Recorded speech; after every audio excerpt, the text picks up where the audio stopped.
வள்ளுவ பெருந்தகை சொல்வன்மை அப்படின்ற அதிகாரத்தில் சொல்கிறாரு. எல்லாமே மணிமணியான குரல் இருந்தாலும் நாம் ஒரு ஷார்ட்ஸில் ஒரு குரல் தான் பார்க்க முடியும். அப்படின்றதுனால ஒரு குரலை பார்க்குறோம்.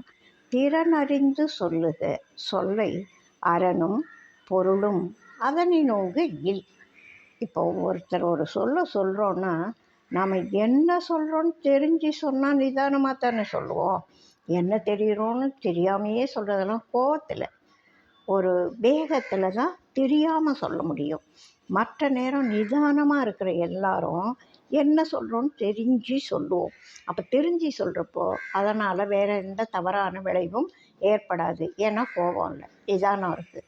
என்ன சொல்கிறோன்னு தெரியுது. அப்போது நம்ம தவறான சொற்களை பயன்படுத்த மாட்டோம், வன் சொற்களை பயன்படுத்த மாட்டோம்.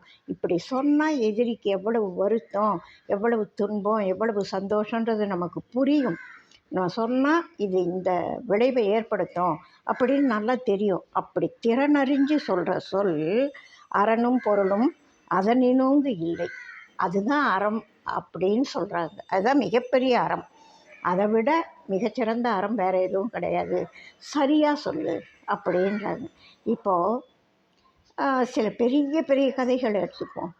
தர்மன் அங்கே சூது விளையாடுறப்போ மனசுக்குள்ளே என்ன நினைக்கிறான், கண்ணன் இங்கே வராமல் இருந்தால் தேவலாம் கிருஷ்ணன் அப்படின்னு நினைக்கிறான். அந்த எண்ணம் தான் சொல்லாவது. அவன் நினைக்கிறத சொல்லலைன்னாலும் நினைக்கிறது இறைவனுக்கு தெரியும், கிருஷ்ணனுக்கு தெரிஞ்சுது. அதனால் அவர் அங்கே வரல. அது ஒரு விஷயம். சொல்கிறப்போ திரௌபதியை சூதாட்டத்தில் வைக்கிறான். அந்த சொல் என்ன விளைவை ஏற்படுத்தும்ன்ற உண்மையை அவன் திறனறிஞ்சு சொல்லியிருந்தான்னா மகாபாரதம் இவ்வளவு நீண்டிருக்குமா?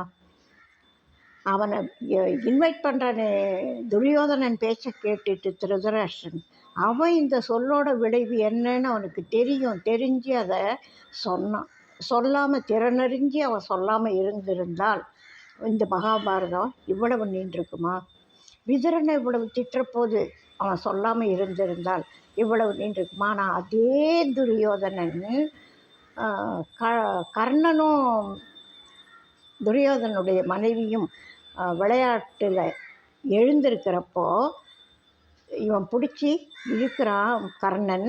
அப்போது இடுப்பில் இருந்த அந்த முத்து மாலையிலேருந்து சிதறி போகுது.